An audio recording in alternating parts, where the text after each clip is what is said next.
तर कोल्हापूरात एक महत्त्वाची घडामोड आहे। काँग्रेसचे उमेदवार मधुरिमा राजेंनी उमेदवारी मागे घेतल्यानंतर शाहू महाराजांनी आता प्रसिद्धीपत्रक जारी केलेलं आहे।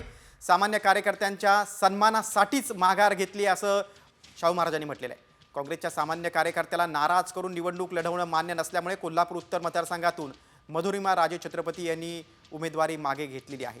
याशिवाय अन्य कोणतेही कारण उमेदवारी मागे घेण्यात मध्ये नाही असं देखील या पत्रामध्ये नमूद करण्यात आलंय। सतेज पाटील आणि आमच्यात कोणतेही मतभेद नाहीत असं देखील शाहू महाराजांनी स्पष्ट केलंय। आपण अधिक माहिती घेऊ, आमचे कोल्हापूरचे प्रतिनिधी रणजित माजगावकर आपल्या सोबत आहेत। रणजित, संपूर्ण राज्यानं काल सतेज पाटील यांचा संताप पाहिला होता, आज शाहू महाराजांचं पत्र आले, काय सांगाल?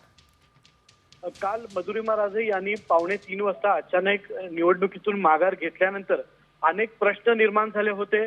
सतेज पाटील यांनी सुद्धा संताप व्यक्त केला होता। मात्र ज्यावेळी सतेज पाटील शाहू महाराज यांच्यासोबत बोलत होते त्यावेळी शाहू महाराज यांनी शांतपणे सतेज पाटलांना एक उत्तर दिलं होतं। त्यामध्ये ते म्हणत होते की हे करायला लागतंय आणि ते मी केलेलं आहे। याचा अर्थ शाहू महाराजांनी साम टीव्हीला सकाळी सुद्धा ज्यावेळी बाईट दिला होता त्यावेळी ते म्हटले होते की कार्यकर्ता लढत असेल तर त्याला आपण बळ दिलं पाहिजे आणि त्या पार्श्वभूमीवरच ही माघार घेतल्याचं शाहू महाराजांनी सांगितलेलं आहे। एक अतिशय विचारपूर्वक घेतलेला शाहू महाराजांचा हा निर्णय या ठिकाणी वाटतोय, कारण राजेश लाटकर यांना उमेदवारी काँग्रेसने दिली होती, त्यानंतर ती माघार घेतली होती आणि मधुरिमा राजे यांना उमेदवारी दिली होती।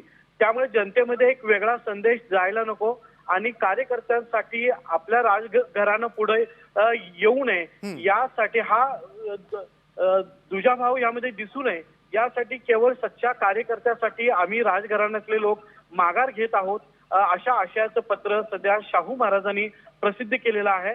आणि शाहू महाराज हे कोल्हापूरचे काँग्रेसचे खासदार आहेत। कालपासून सोशल मीडियावर ते राजीनामा देणार अशा पद्धतीचे काही मेसेजेस फिरत होते, त्याला सुद्धा त्यांनी उत्तर दिलेलं आहे आणि काँग्रेस सोबत ते कायमस्वरूपात आहेतच। नक्कीच, निश्चितच। आणि रणजित आणि सतेज पाटील आणि आमच्यात कोणतेही मतभेद नाहीत हे सांगायला देखील शाहू महाराज विसरले नाहीत। तुम्ही सविस्तर माहिती दिलीत त्याबद्दल धन्यवाद।